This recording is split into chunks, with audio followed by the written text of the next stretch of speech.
नमस्कार। आज का विषय है चित्त की वृत्तियों का निरोध। योग दर्शन समाधि पाद सूत्र 12। अभ्यास वैराग्याभ्याम तन्निरोध। अर्थात महर्षि पतंजलि ने चित्त की वृत्तियों का निरोध को बताते हुए कहा है, उन चित्त वृत्तियों का निरोध अभ्यास और वैराग्य से होता है। महर्षि ने इस पद में दूसरे सूक्त में चित्त की वृत्तियों के निरोध को ही योग कहा है। ईश्वर अथवा आत्मा कोई उपलब्ध होने वाली वस्तु नहीं है, वह तो नित्य उपलब्ध ही है, सर्वत्र है। जिस प्रकार समुद्र में लहरों के कारण उसमें परा चंद्रमा का बिंब दिखाई नहीं देता, जिस प्रकार बादलों के आवरण से आकाश दिखाई नहीं देता, उसी प्रकार इस चित्त में नित्य उठ रही तरंगों के कारण उससे परे स्थित आत्मा दिखाई नहीं देती। ये चित्त की तरंगे उसकी वृत्तियां ही है, जो पूर्व जन्मों में किए गए कर्मों से निर्मित संस्कारों के कारण सदा संसार के भोगों की ओर प्रवृत्त होती है। योग शास्त्र में इसी को अविद्या कहा है। यदि इन वृत्तियों का योग साधनों द्वारा निरोध कर दिया जाए, जिससे ये संसार के भोगों की ओर न दौड़े तथा बिल्कुल शांत हो जाए, तो साधक को आत्मा के स्वरूप का ज्ञान हो सकता है। आत्मज्ञान होने पर ही साधक को संसार से पूर्ण वैराग्य होता है तथा वह स्वयं दृष्टा साक्षी बन जाता है। यही ज्ञान है तथा यही मुक्ति है, यही मुक्ति का द्वार है। किंतु अनेक जन्मों के संस्कारों के कारण ये वृत्तियां इतनी दृढ़ हो जाती हैं, इतनी दृढ़ हो गई हैं कि इन्हें रोकना असंभव नहीं तो कठिन अवश्य है।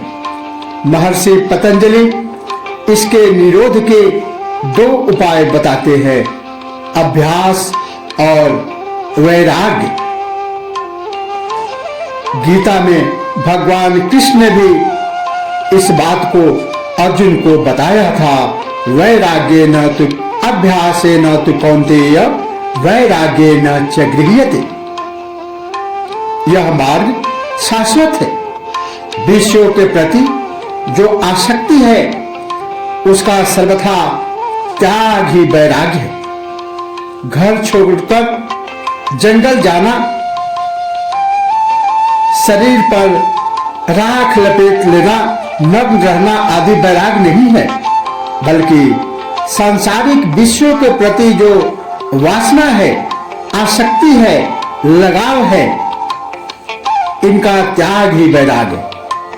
दूसरे शब्दों में वासना ही संसार है एवं उसका त्याग ही मुक्ति है।